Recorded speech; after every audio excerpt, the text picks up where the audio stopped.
New details of the attack, in which 4 U.S. Special Forces and 4 Nigerian SOLRS were killed by militants, suggest that they fought alone against a far superior force for hours, despite repeated calls for help by local villagers.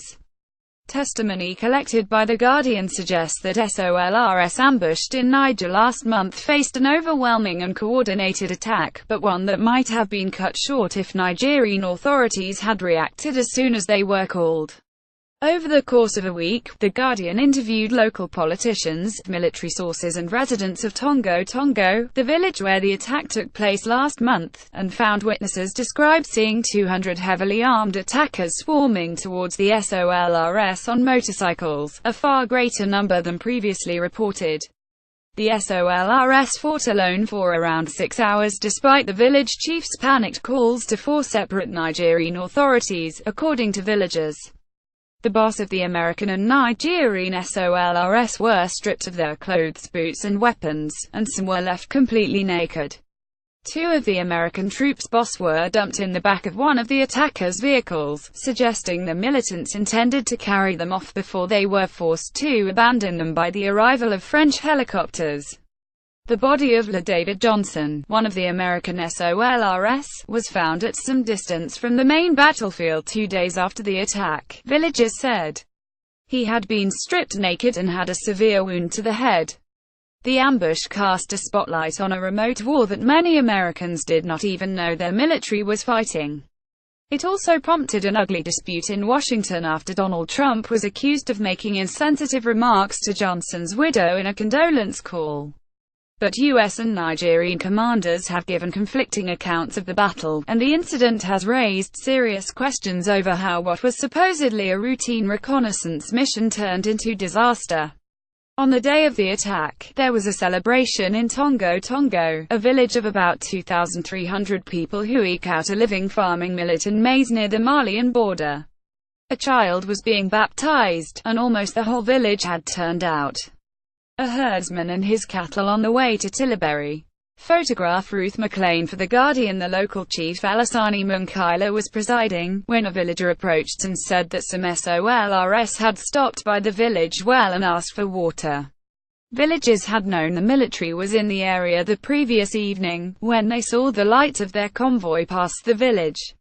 They didn't know where the SOLRS had spent the night, but they knew it was somewhere further north, close to the border.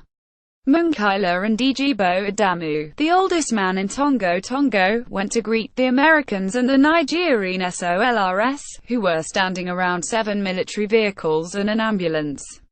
They were about to leave, when Munkaila offered them a live sheep to take with them for dinner. According to Adamu, the Nigerian SOLRS said they didn't have time to wait, but the Americans disagreed. They said, "Go ahead, get the sheep," said Adamu.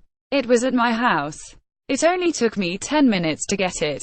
As they loaded the sheep into the back of one of the vehicles, the Americans said through the translator, "We're looking for some terrorists." "Where are they?" The village chief gestured at the arid land all around them. He said, "If you're looking for terrorists, this area is of them. They're everywhere," Adamu recounted.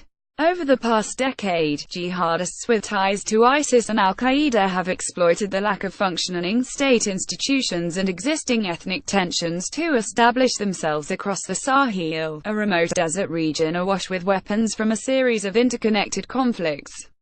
One group active near Tongo Tongo reportedly answers to Adnan Abu Walid al-Sahrawi, a jihadist thought to hail from Western Sahara who pledged allegiance to the Islamic State in 2015. It was this faction which is believed to have launched the 4th of October attack. Map: the 2 elders were making their way back to the baptism, when suddenly they heard the roar of motorcycles. Armed men riding to a bike were speeding towards them from all directions. Adamu estimated that about 100 motorcycles, about double previous estimates, swept past them and in the direction the military convoy had taken. As the villagers sprinted for their houses, gunfire broke out, and did not let up for another 6 hours. A military source who spoke to the surviving Nigerian troops said that the initial attack only lasted a few minutes. The SOLRS thought it was over, the enemy had left. Nobody had been killed yet. They began to gather the injured to organize themselves, and then the enemy came back in force. They couldn't even raise their heads to see how many of them there were, he said. Kala Moutari, Niger's defense minister, said the SOLRS were taken completely by surprise. They were totally exposed. They had to get down and run, he told The Guardian. Meanwhile in Tongo, the village chief was calling everyone he could think of for help: the governor, the local prefect, and the commander of the military base in Au-Elam, about an hour's drive away. He also called his local MP, Karamu Yakuba, whose home village is about 7 kilometers from Tongo. Yakuba said the first call came just after the attack began at about 10 a.m. I could hear the gunshots over the line. He said he was hiding in his bedroom. He told me to call for help, to quickly tell the authorities, Yakuba said. This Yakuba duly did, but when he managed to get the chief on the phone again, at about 4 p.m., reinforcements had still not shown up. Everything that happened could have been prevented if help had arrived sooner, Yakuba said. Dijibo Adamu, the oldest man in Tongo. Photograph Ruth McLean for The Guardian. The attackers only fled 6 hours later when French aircraft arrived, villagers said. They made off with 3 vehicles stolen from the SOLRS, but left behind one of their own pickups, the engine running. On the truck's bed lay the boss of 2 Americans. 4 other boss were scattered across the area. Several of the fallen SOLRS had apparently run for cover before being hunted down.